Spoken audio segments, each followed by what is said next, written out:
السلام علیکم ورحمت الله وبرکاته. د بی بی عائشې صدیقې رضی الله عنها څخه روایت دی چې دې مبارک کې ویلي دي چې هر هغه ښځه چې خاوند یې ولاړ سي په سفر باندې غائب سي او دا زیانت نه کوي او پښو ته زولنې ور واچوي وځینه او هغه خپل ښایست وځنډوي چې خاوند یې راځي تر هغه وخت پورې او دا خپل فرج محفوظ وساتي، د چا سره تعلق نه ولري او 15 وخت لمونځ کوي. نو دا وایي چې رسول الله صلی الله علیه وسلم دغه ښځه به په ورځ قیامت الله جل جلاله په یو ډېر ښایسته مقام کې راپورته کړي چې مېړه مؤمن و خو هغه ته به په نکاح ورکړي، د دې خاوند مړ سو او پر ایمان هغه ته به الله په نکاح ورکړي،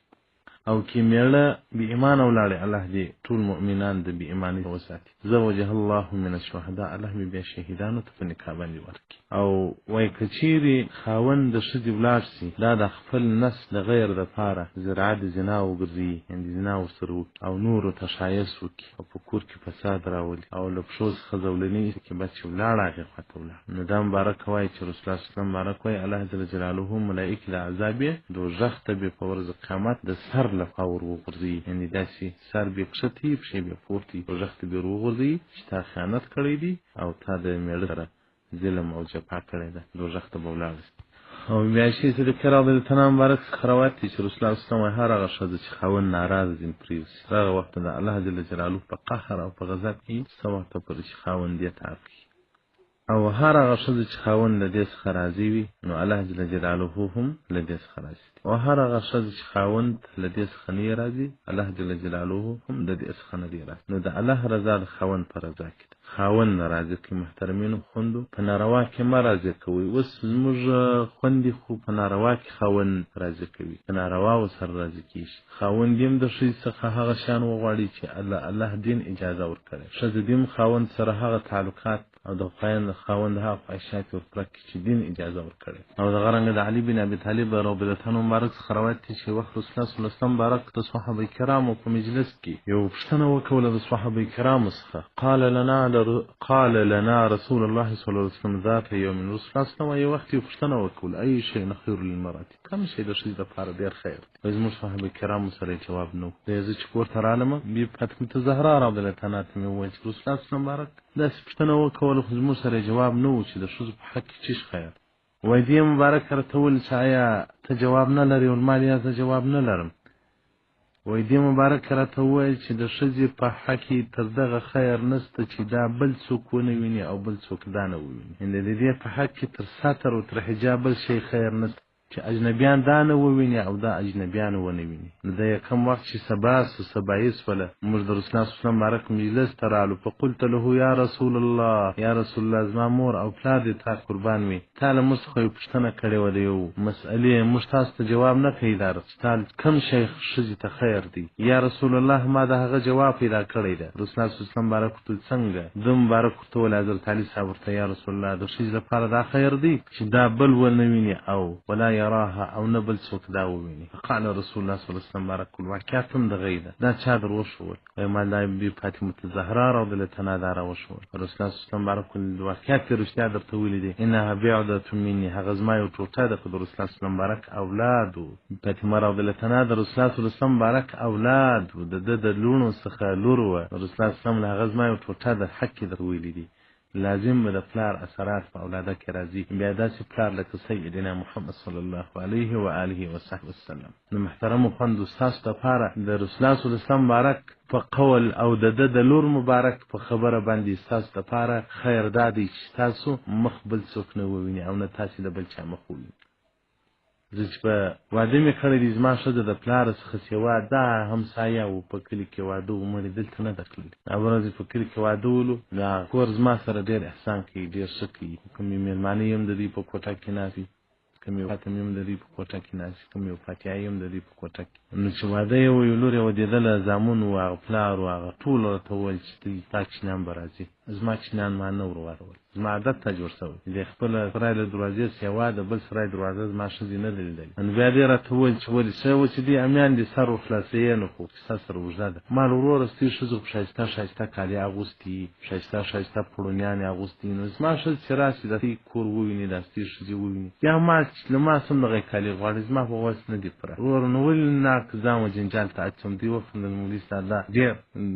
ډېر غټ شي ته دې ورپام شي دي ما ستې ښځې خو ما سینګارونه کوي یوه جوړه کالي په 1000 روپۍ باندې راځي موږ دا 400-500 کالو اغوندي بهرحال ولې په کور کې جنجالونه راته پېښ زما مطلب نه و چې دوی د ښځو کالي له ما وغواړي زما کوچنیان او نه غواړي او الحمدلله چې ما راوت کړی د تر اوسه پورې ما ته ویلي هم نه دي چې دغه شی ما ته راغی ځکه هغه د الله په دین ما پوه کړی د الله جل جلاله په دین ما پوه کړی دی زموږ دپاره به کوم شی خیر آخرت خیر د دنیا نه ده خیر یو وخت لا زه ورته ووایم چې نو دغه د خلکو داسې ښه زندګي د خلکو داسې ښه ژوند دي دا وایي الله دې د آخرت ژوند راکړي هغه ژوند دې الله نه راخراب نو د خپلو ښځو سره په ډېر احتیاط ګزاره وکړه چې د کلي په سر کې واده وي بس ټول ورمیږي لاسونه او پښې سره کړي 5 ورځې مخکې درې وي دا عادات لکه چې هغه رسول الله صلی الله علیه وسلم بارک راته وایي راځي هغه عادات خپل نو د ښځې حق کې دا خیر دی تر هر څه چې دا خپل مکاته نه کړي وښکاره او نه بل څوک د دې مخ وویني یعنې کور وروي د خاوند پر کور قناعت وکړي د خاوند پر ځواني قناعت وکړي د خاوند پر ژوند قناعت وکړي د خاوند پر رزق باندې قناعت وکړي ځکه وایي یو ډېره عابده نیکه ښځه وه ډېره ښایسته ښځه ډېره جمالداره ښځه وایي د دې دی خاوند ډېر تکتور وایي دا ښځې چې به ورلې دې ته پې ویل ته څنګه په دې قناعت کوې چې نو وتښتېږه دا حسن ستا ښایست چې ته د باچا د زوی یا د وزیر د زوی مستحق یې چې هغه ته باید ورکول شوی وای ته دا څه کوې دې ورته وویل چې زما پر دې قناعت دی یا به زه ډېره مجرم یم الله به زما د جرم سزا په دې خاوند راکړي بدرنګه خاوند یې ما ته په نصیب راکړي دا هم زما په حق خیر دی چې هغه د جرم او د ګناهو سزا الله په دنیا کې راکړي او یا به زه بده یم الله به هغه زما کسات په دنیا کې راکړي ځکه رسول الله صلی الله علیه وسلم ډېر امتیان ده زما به چې مجرمین وي الله جل جلاله د آخرت کسات په دنیا کې د نو کاږي پاکې بوت نو دې به زه به مجرمه یم نو دا خاوند زما په حق کې د ګناهو د پاکېدلو یو ذرا جوړه څوم قناعت وکړي او یا به دی نیک سړی وي الله جل جلاله به دته زه یو نعمت ورکړی یم ورکړی یم نو د الله جل جلاله نیک ما ته قناعت کوي زما بس نو محترمینو خوندو که مو خاوند د رنګ نه وي د کاردار نه لازم دا راځي ښځه به ښایسته وي خاوند به بدرنګه وي خاوند به ښایسته وي ښځه به بدرنګه وي دی به نو سړی نه کوي چې ښځه بدرنګه څو خاوند باره پر نورو خورو باندې سر چټي باره زینایو کې داسې ډېر دوسیه ما ته راغلي دي ښځو ټریپنان را سره کړي دي چې ته داسې اسکاره وښیه زه یم په کراچي کې زه یم په کابل کې خاوند مې په دوبۍ او په نورو ځایو کې په پردیو ښځو باندې اخته دي ته یو ذکر و دعا را وښیه زما نمبر یې له نیټه پیدا کړي له کومې خوا پیدا کړي خو اریان سم ښځه ټریپنه نو خاوند دې هم دی نه کوي چې ښځه یې بدرنګه وي نو بس باره دی په نارواو باندې اخته نو ښځې دې هم دی نه کوي چې خاوند یې بدرنګه وي دا نو باره ځان په نارواو اخته کړي باید صبر وکړو په موږ کې خو دا بې صبري ډېره ده نه پر مسکنات صبر کولی سو نه پر درد او پر غم صبر کولی سو نه پر فاحشاتو باندې صبر کولی سو په دنیا کې چې ای خور چې هر ډول حسین او شایسته خاوند دی وي ای ځوانه چې هر ډول حسین او شایسته او معصومه ښځه دې په نکاح وي 30 کاله بعد هغه بیا سپین ږیرې وي د زمانې هغه بیا نسي ولاړېدلی ښایسته ښایسته مخان بیا ګونجې سي هغه ښایسته سترګې بیا په غالبانو کوچني معلومیږي هغه ښایسته غوږونه هغه بیا کوتانو کې وریښتان په راشنه سي هغه ښایسته لاسونه چې هغه لکه شیدو غوندې دومره ښایسته وي خو لیکن 40 کاله بعد هغه بیا ګونجې تاسې د خپل مور او پلار ته وګورئ دې یو وخت کې ځواني تېره کړې ده دا یو وخت کې به د زمانې حسنداره خلک او څوک ول خو لیکن نن یې تاسې پښو او لاسو ته د مور پلار وګورئ چې هغه 80 کلن وي چې د دې حسن کم اندازې ته رسېدلی نو ښځې دې هم دا د ځان سره فکر وکړي چې زه باید ابدي ژوند برابر کړم د جنت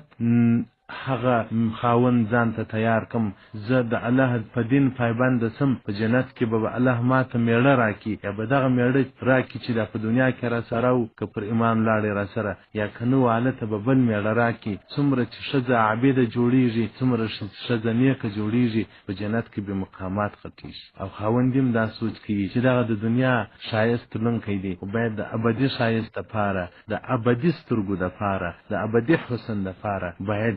خاوند دا فکر وکړي چې زه یو څه وکړم او هلته هغه ابدي نقاوې راته تیارې شي. ځکه رسول الله صلی الله علیه وسلم وایي د جنت کې بیا ضعف نسته، سپین ږیرتوب نسته، حسن یې نه کمیږي. د دنیا هر ډول ښکلې ښځه چې را واده کې 10 کاله بعد په مخ کې تغیرات راځي، دا به بیا په هغه اوړه به په مخ موشي، هغه سرخیانې به په مخ موشي، ځان به درته ښایسته کوي. ولیکن د جنت ښځې او د جنت ځوانان چې ورځ شپه پر تېره شي، هلته خو شپه ورځ نسته، هلته خو شپه ورځ نسته، ولیکن چې د وخت په تیریږي د دې په حسن کې زیادت راځي، کمبود نه راځي. سبحان الله، هغه ځواني د جنت ځواني دی، هغه حسن د جنت حسن دی چې تغییر نه قبلوي، زیادت کې راځي. د دنیا حسن پناه لري، د دنیا حسن بځي. نو تاسو صبر وکړئ، ځوان دي په خپل بیبي صبر وکړي، بیبي دي په خپل خاوند باندې صبر وکړي، یو په بل کې جنت پیدا کړي، یو په بل کې د الله رضا پیدا کړي، یو په بل کې آخرت پیدا کړي. داسې نه چې تاسو ودونه سره وکړي، یو د بل د زنا باعث وګرځېږي. خاوند په ښځه کې چوت نه وي، هغه بیا بل ځای لاس وښوري، او ښځه په خاوند کې فکر نه کوي، هغه باره بل ځای په ناروا اخته شي. خاوند دې دا زړه داسې ورکړي ښځې ته چې په ژوند کې بل څوک زه هغه د حسن او د ښایست او د محبت څوک نه لرم، بس ته مې ښځه یې، پر تا مې قناعت ده. هغه ښځه هېڅکله بیا بل چا ته نه ګوري. او ښځه دې خپل ځان خاوند ته دومره تسلیم کړي چې هغه د خاوند خواهشات یې ورپوره کړي، د خاوند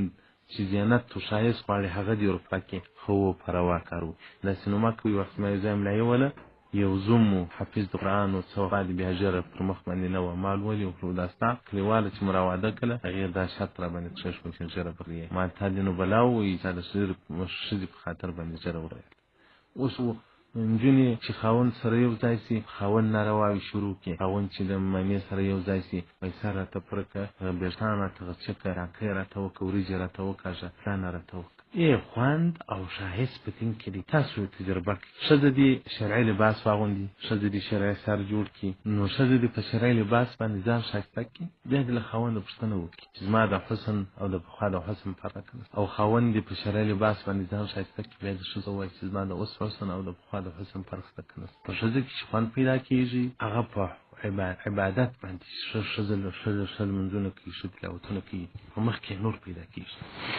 دا چې شاپیري بې دینه وي، هغه د ایمان نور په مخ کې نه وي، هېڅ حسن نه لري. ځکه ما ته یو وخت یو چا بیان کاوه، نو هغه ویل زما ښځه زما په کور کې د اورېندارګانې چې دي له هغو یې لباس ډېر جلا دی، هغه ماژرني کالي اغوندي، سرونه پرې کوي، جس لباس اغوندي. زما ښځه اول هغه مسنونه طریقه باندې نو د یو واده و، زما اورېندارګانې او خویندې هم تللې وې، زما ښځه هم تللې وه. زما ښځه ول طبعا دینداره ښځه وه، د یو ښه عالم لور وه. ول دې نوي کالي نه دي اغوستي، د کار په کالو کې ولاړه کور واده ته. ول زه پر دې واده ته کالي چې تا دا چې ساکه راته کړی دی قریب دی ورته. نو دی وایي دا ښځه مې راته وایي چې وایي زه واده ته ورغلم، د دې ټول واده ښځو په ما کې سترګې ول څومره ښایسته ده او څومره ښه کالي اغوستي، څومره یې مخ روڼا لري. هغو نورو چا اوړه په ځان موښلي وه، شنه شنه کینې په د اختر کې چې د نجونې په کوڅو کې ګرځي ځینې وبېرېږي، په سترګو یې مې شنه شیان موښلي، په مخ باندې اوړه دي په څه بلا یې موښلي، یو ناټک یې پر ځان باندې جوړ کړی. نو دغه نفر راته ویل زما ښځه چې راغله ول الحمدلله چې الله په دین کې ښایست، الله په دین کې حسن ایښی. ښځو د 10,000 د 15,000 کالي اغوستي په ځانو باندې پیشنونه کړي وه، ولیکن هلته زه په ساده کالو کې ورغلم، د کار کالو کې ورغلم،